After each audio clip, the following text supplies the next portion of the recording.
former British MP and host of RT's Sputnik show, George Galloway. Mr. Galloway, good to see you. Now, it was quite a peculiar thing to happen, wasn't it? Especially for the viewers of C-SPAN. Do you share the suspicions of some members of the public over the incident?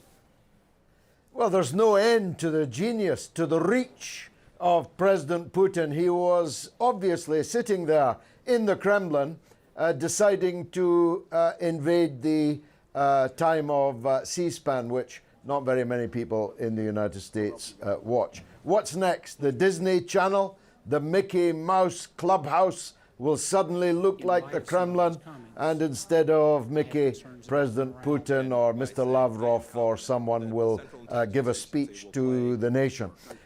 It is becoming surreal, this whole anti-Russian witch hunt in the United States, much of it generated here in London. In fact, in a building just a couple of hundred yards from me here in central London.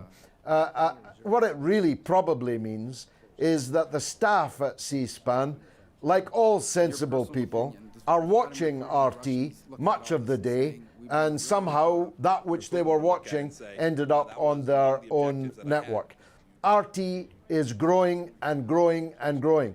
If you Googled it, you'd find it's the most referred to, the most mentioned broadcaster in the whole world. And you should be proud of that. I certainly am.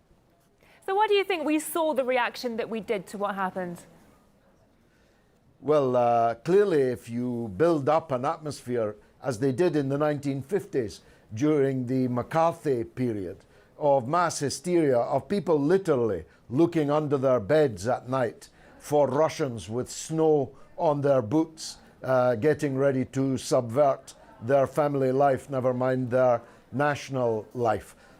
If you build that kind of an atmosphere, you're going to get people like some of those you just showed on social media reacting in the way that they did. I'm sure C-SPAN are right. It was a routine matter, and I think I'm right that that's because RT is frankly the only broadcaster, the only news channel worth watching now. The rest is more or less fake news.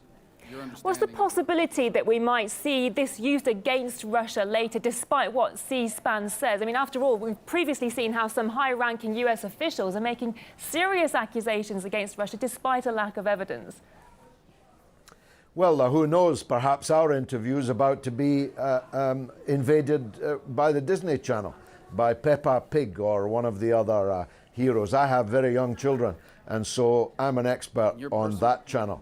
I think that the surreal nature of this was best summed up in the press conference that Donald Trump gave the other day, relating to a fake dossier like the dossiers that were produced about Iraq before the war, was written by a British intelligence agent who used to be based next door to us here in central London, given to a British ambassador to Moscow, and he too has been outed, and then into the hands of the leader of the war party, John McCain, then to the FBI, then to the CIA, and of course it all fell apart under the spotlight of any kind of forensics within hours of having been made public by the fake news channels, CNN and BuzzFeed.